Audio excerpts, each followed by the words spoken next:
여러분 안녕. 오늘은 임진왜란 마지막 시간으로 항외의 활약, 일본과의 휴전협상과 정유재란, 전쟁 종료 후에 동아시아 정세에 대해 알아보겠습니다.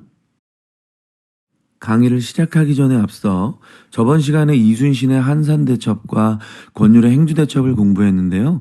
추가로 김시민의 1차 진주대첩까지 이 전투들을 묶어 임진왜란 3대 대첩이라고 합니다. 자, 본격적으로 오늘 강의 시작합니다. 임진왜란이 거듭될수록 조선군은 전열을 가다듬었고 명예 원군의 조력을 더해 왜군과의 전투에서 승리하는 횟수가 많아집니다. 조선군의 강력한 반격과 더불어 전쟁 중에 조선에 투항한 이른바 항외가 왜군을 무찌르는 데 기여합니다. 사야가, 준사, 연노고, 산여문, 기요질기, 요시지로, 노고여문. 한문 이름이 낯설죠. 조선에 투항한 대표적 항외의 이름입니다. 그 중에서 사야가는 갓도 기요마사의 우선봉에 섰던 장수인데 그는 임진왜란이 시작되자마자 부산에 상륙한 뒤 경상도 좌병사 박진에게 강화서를 보냅니다. 일종의 항복 문서이고 귀화 요청서입니다. 명분 없는 전쟁에는 참여할 수 없고 평소 동경하던 조선에 귀화하고 싶다는 내용이었습니다. 그는 경상도 의병과 힘을 합쳐 왜군과 전투를 벌이고요. 의병 곽재우를 돕기도 했고 특히 울산성 전투에서는 갓도 기요마사의 군대를 격파하는 데 조력합니다. 조선 조정으로부터 김충선이라는 이름을 하사받고 조선에 살면서 이괄의 난 진압에도 공을 세웁니다. 한편 준사라는 사람은 안골포 해전 이후 이순신에게 귀순하는데요. 귀순해서 여러 전투에 참여합니다. 특히 명량해전에서 바다에 수장된 적장을 이순신에게 보고하여 이순신이 적장에 수급을 매달아 놓아 왜군의 사기를 꺾는 데 기여합니다. 조선은 항외를 적극 활용하여 왜군을 격파하는 데 활용합니다.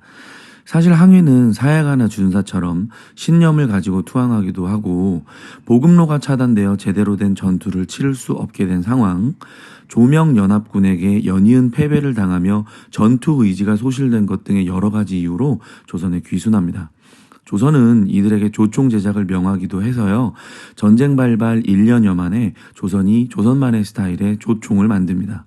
또한 임진왜란 도중에 훈련도감을 창설하여 이곳에서 조총 부대를 훈련시키기도 합니다. 1만여 명이 넘는 항해가 있었다고 하네요. 사실 이들에 대한 기록이 많이 남아있지는 않습니다. 자신이 귀화한 왜군이라는 것을 철저히 숨겼던 것이 이유가 아닐까 합니다.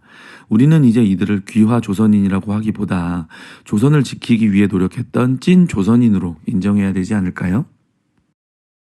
이렇게 왜군에게 불리한 상황이 지속되자 왜군은 휴전을 제의하게 됩니다. 근데 이게요, 조선에 제의한 게 아니고요, 명나라한테 제의해가지고요, 왜와 명 사이에 약 3년 동안 휴전 협상이 진행됩니다.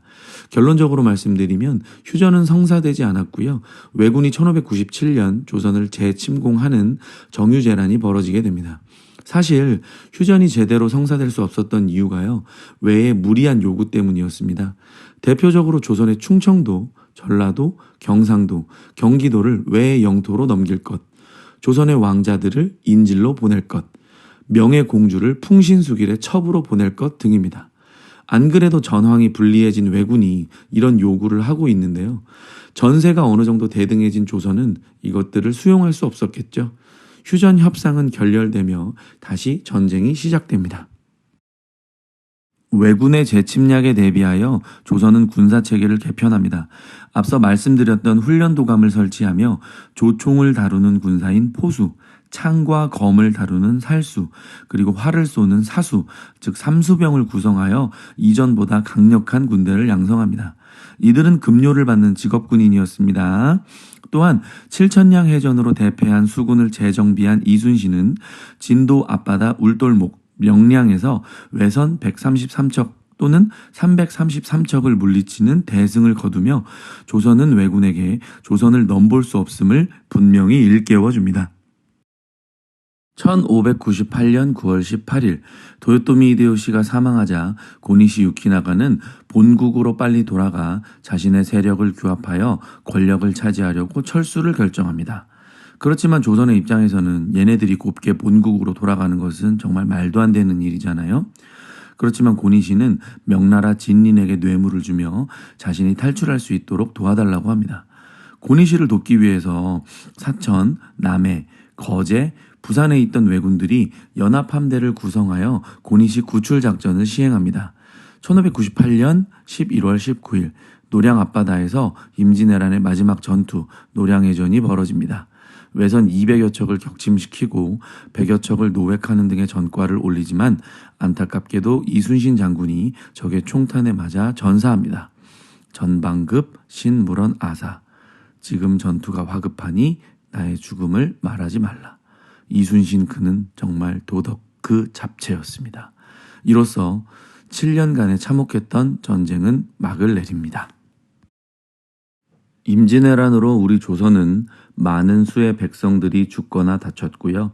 경작지가 황폐화되어 백성들의 생활과 국가 재정이 악화되었습니다. 또한 많은 문화재가 약탈되거나 소실되었고 학자, 도공 등이 일본의 포로로 끌려가게 됩니다. 한편 전란 중에 노비 문서가 소실되고 전공을 세운 상민이나 천민이 신분이 상승해서 종래의 신분 질서가 흔들립니다.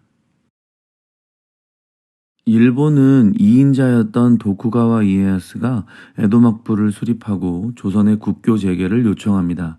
사실 많은 수의 학자와 도공들이 잡혀가서 일본의 학문과 도자기 제작 기술이 크게 발전하는데요.